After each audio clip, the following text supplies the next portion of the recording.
भाइयों नमस्कार, मैं सुख मौर्य और आप देख रहे हैं farming with Maurya YouTube channel. किसान भाइयों, आज हम बात करने वाले हैं केले की फसल में सीएमबी वायरस का। तो बहुत सारी फील्ड में सीएमबी वायरस का शिकायत होता है और इससे किसान को ज़्यादातर नुकसान होता है। तो सीएमबी वायरस होता क्या है, पहले आप बात करते हो।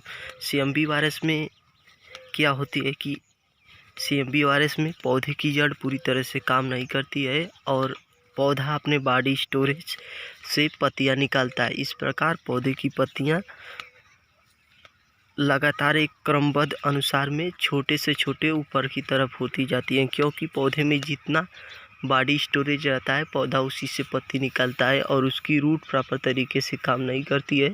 जैसे कि आप इस पौधे में देख रहे हैं, मेरे प्लाट में केवल एक ही पौधा है जो कि आपको सीएमबी वायरस से ग्रसित होगा, लेकिन हम इसे प्रॉपर तरीके से ठीक कर सकते हैं। हाँ जी बिल्कुल, आपके सामने ये पौधा है जो कि आप देख रहे हैं, ये सीएमबी वायरस से पूरी तरह से ग्रसित था। जैसे कि आप यहाँ पर देखें, बड़ा पत्ता, उसके बाद ये छोटा पत्ता आया है। यहाँ से आप देखिए, यहाँ पर आपको बड़ा पत्ता मिलेगा जो कि पुराना हो चुका है। इसके बाद ये छोटा, उससे छोटा, फिर इससे छोटा, इससे छोटा। यहाँ पर देखिए आप बगल में, ये देखिए पूरी तरह से यहाँ पर बिल्कुल पत्ता छोटा हो चुका है। और इसके बाद देखिए मैंने यहाँ पर इसके बगल में ये भी देखिए, इसके बाद देखिए ये पत्ते, तीन जो पत्ते आए यहाँ से सीएमबी रिपेयर हो चुका है। और यहाँ पर देखिए ये छोटा, ये उधर से छोटा हुआ है, इसके बाद बड़ा बड़ा, इसके बाद पूरी तरह से यहाँ पर हो चुका है, ये नया पोंगा आ रहा है। तो ये सीएमबी, तो बात करें कि हम सीएमबी कैसे ठीक किए और कैसे को सीएमबी को पूरी तरह से ठीक किया जा सकता है।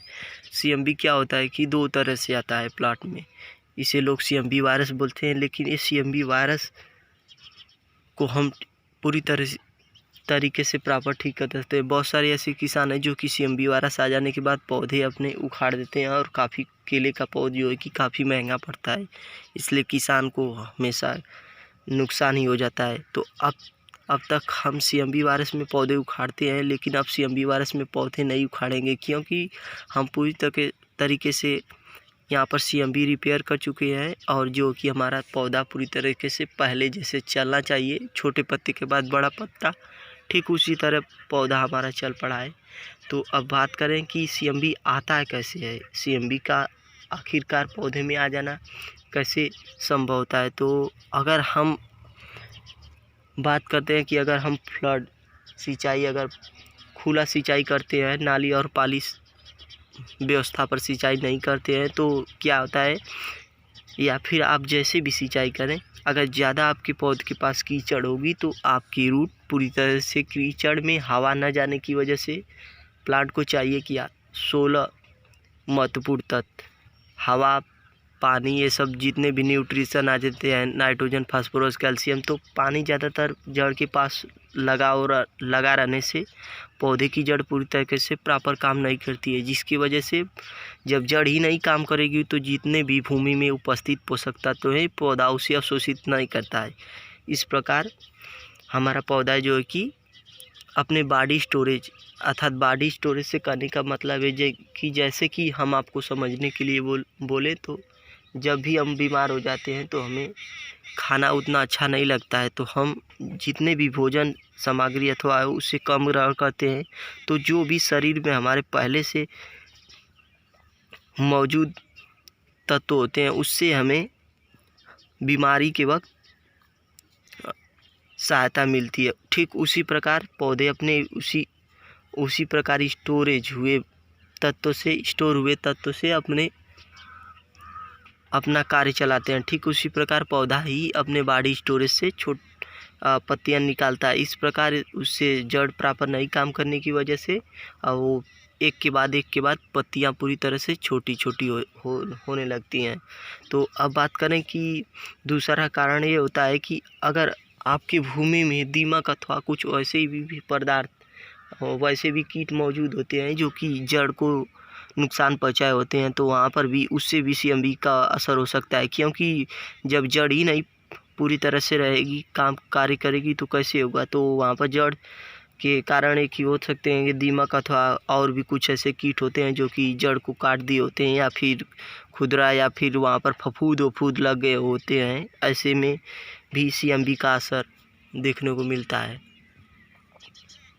तो इसे रिपेयर करने का एक ही माध्यम है कि 1 gram fungicide 1 ml insecticide chlorpyrifos fungicide में आप मैनकोजेब प्लस कार्बेंडाजियम ले सकते हैं, और साथ ही साथ 1 ग्राम सुक्रोज जो कि बी किसान का प्रोडक्ट है, आपको बड़वानी मध्य प्रदेश से मंगाना पड़ेगा। इन तीनों का कॉम्बिनेशन 1 ग्राम सुक्रोज 1 ग्राम कार्बेंडाजियम प्लस मैनकोजेब 1 ml क्लोरोपाइरीफास, या फिर क्लोरोपाइरीफास की जगह आप प्रोफेनोफास भी ले सकते हैं। इन तीनों का कॉम्बिनेशन पर लीटर 1 ml के हिसाब से, तीनों का 1 ml 1 ग्राम और 1 ग्राम के हिसाब से आप 200 ml प्रति पौध से 3-4 इंच दूर ड्रेंचिंग करें।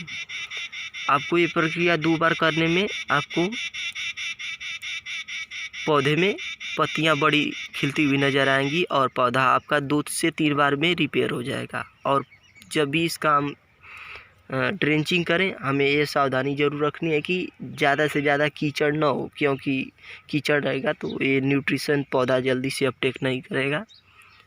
तो ये रही आज के CMV पर पूरी तरह से जानकारी। अगर जानकारी अच्छी लगी तो वीडियो को ज़्यादा से ज़्यादा लाइक करें और शेयर करें, साथ ही साथ चैनल को सब्सक्राइब करें। धन्यवाद।